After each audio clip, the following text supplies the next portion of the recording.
Hey guys, it's Jacob, your assistant youth worker here at St Edward the Confessor Church, Dringhouses, York. I hope you're all doing really well. So, if you've been a Christian for any time at all, you'll have probably heard someone say to you, you were created in the image of God. But have you ever thought to yourself, where does that actually come from? And what does it mean? Well, it comes from right at the start of the Bible where God is talking about creating things. It's the story of creation. It's Genesis 1, verse 26 to 28. So I'm going to read that to you now, and then we'll talk about it. Then God said, "Let us make mankind in our image, in our likeness, so that they may rule over the fish in the sea and the birds in the sky, over the livestock and all the wild animals, and over all the creatures that move along the ground." So God created mankind in his own image. In the image of God, he created them. Male and female, he created them. God blessed them and said to them, "Be fruitful and increase in number, fill the earth and subdue it. Rule over the fish in the sea and the birds in the sky, and over every living creature that moves on the ground."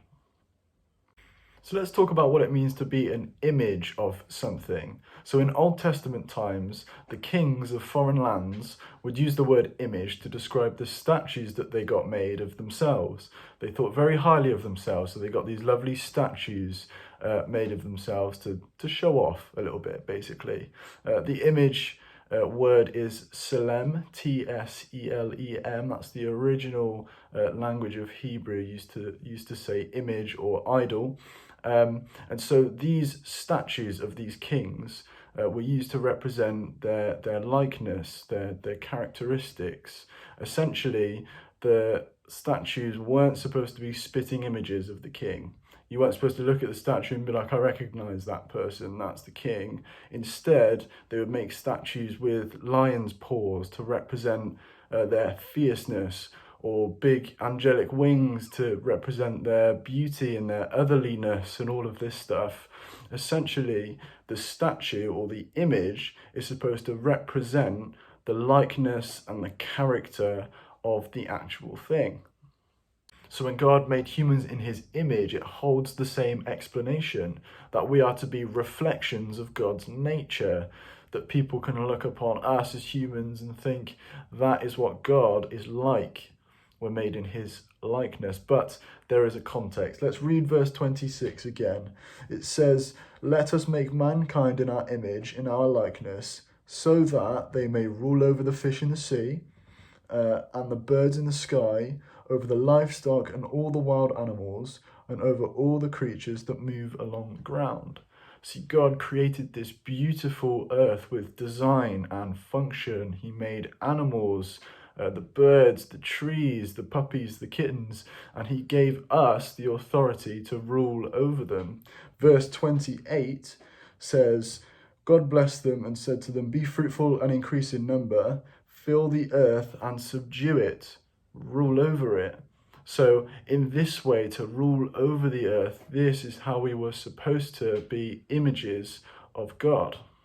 However, God also gave Adam and Eve, the first rulers of the earth, the option to either rule by God's definition of good and evil, or to define good and evil on their own terms by choosing their own way to rule the earth. And so Adam and Eve chose the wrong path, which God warned them would lead to destruction, and it certainly did. See, now, as rulers of the earth, we don't always create farms for food and neighborhoods for people to live in. Many of us create weapons for war and drugs, and we create bullying and all these horrible things that lead to destruction. And so these things don't represent God's character at all. And so we as images of God have become broken and corrupt and no longer bear the reflection of God as fully as God intended us to do. See, God designed human beings, or images of God, to be creators of good things. Just as when God made the heavens and the earth, he called it good. He said it was good. He called us to be pharmacists and teachers and pastors and businessmen and women and scientists, all to make the world a great place to live in so that we could all be this community together.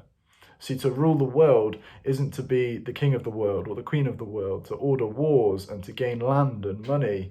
No, it's to individually but together come as a community to harness the potential of the world, to make it beautiful as a team effort. To rule over the world is to do these things, to make it a great place for everyone to live. Now, sadly, because we mess things up, the world hasn't turned out that way.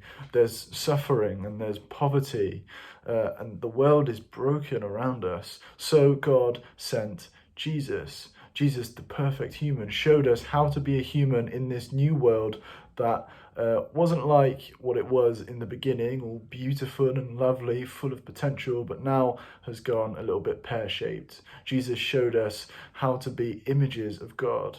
Colossians 1:15 tells us that Jesus is the image of the invisible God. He is that image that we are supposed to be like, to care for the poor, to invite those who aren't invited, to not bully but love the people around us, to not seek our own prosperity but mutual benefit for everybody. This is what it means to be an image of God, to be like Jesus. So we were created in the image of God, to be like him, to rule over the earth, to subdue it, to make it beautiful, harness its potential. But since the collapse of God's good world, only one man was able to perfectly do this, Jesus Christ. So our new call is to spend our lives trying to be more and more like him. To be more like Jesus is to be more human. It is to be the human that God has created us to be, to follow in Jesus' footsteps, to make this world a beautiful place for people to live in until the day where the world is renewed when heaven comes.